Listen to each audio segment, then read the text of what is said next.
आपको बताने वाला हूँ कि मैंने महाभारत जब मैं पढ़ रहा था तो उसमें वेद व्यास जब अपनी तपस्या के बाद उनके अंदर एक गहरा ज्ञान होता है तो वो ज्ञान इतने श्लोक्स में होता है कि उसे कैसे लिखा जाए इस बात की दुविधा। और सोचा जाता है कि इतना बड़ा, इतने सारे श्लोक्स, इतना बड़ा ज्ञान कोई पढ़ेगा इस बात को, समझेगा इस बात को कि नहीं, इस बात की भी दुविधा वेद व्यास के अंदर थी। तो वो लिखना नहीं चाह रहे थे।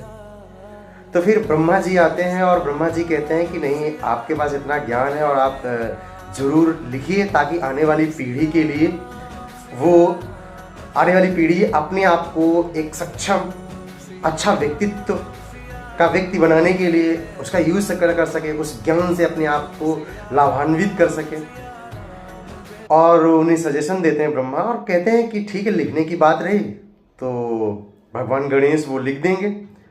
और तो फिर वो वेद व्यास इस बात को मान जाते हैं कि ठीक है, और वो फिर महाभारत को सुनाना शुरू करते हैं। तो भगवान गणेश क्या करते हैं, उसे लिखना शुरू कर देते हैं।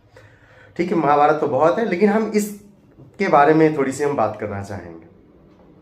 बात है कि आप अक्सर देखेंगे, जब मैं ऐसे बुद्ध के बारे में भी पढ़ रहा था कि बुद्ध ने जब ज्ञान की प्राप्ति की तो वो बोलना नहीं चाहते थे, किसी से नहीं चाहते थे कि वो किसी से बात करें या बोलें।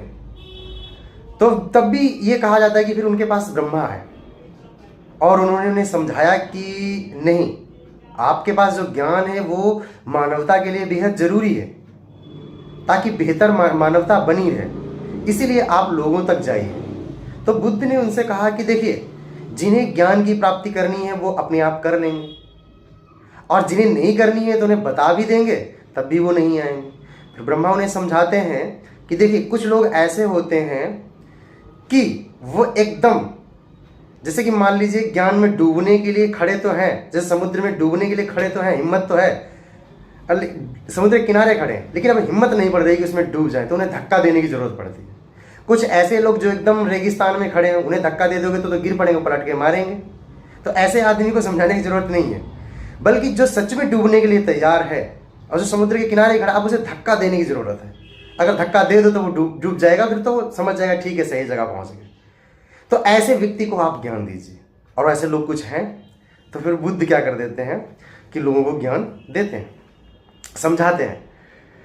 मेरे मन में एक प्रश्न उठा, वो प्रश्न ये था कि जब भी कभी भी, अक्सर मैंने और भी चीज़ें जब पढ़ी देखी, तो मुझे यही होता है कि जब भी किसी को ज्ञान प्राप्ति होती है तो ब्रह्मा जरूर आ जाते हैं।